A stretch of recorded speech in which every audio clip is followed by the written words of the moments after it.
another good question here. Would your profile move with you when you change companies?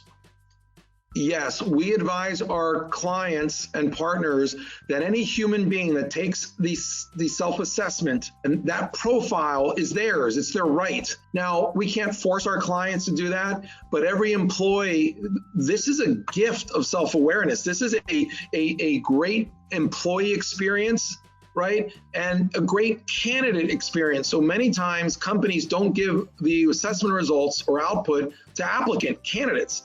I think that's a shame.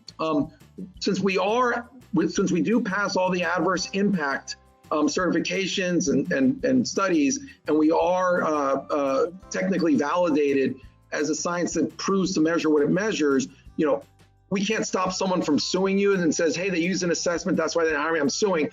But we can prevent them from winning. So there should be no fear. Your lawyer is going to say to not do it, but the risk is less than 0.5% or less that they even get sued, let alone lose. So we do say, give it as a gift to your applicants, and they can carry it to the next job that they apply to. This is about democratizing self-awareness to the world, to your employees, to applicants. And it's not about making money or hiding information. It's about everyone becoming more self-aware, everyone becoming more emotionally intelligent, everyone finding the jobs that they're aligned to for meaning and purpose, where they're happier, to drive people staying longer in your companies, and to minimize turnover and getting fired. And that's good for everyone.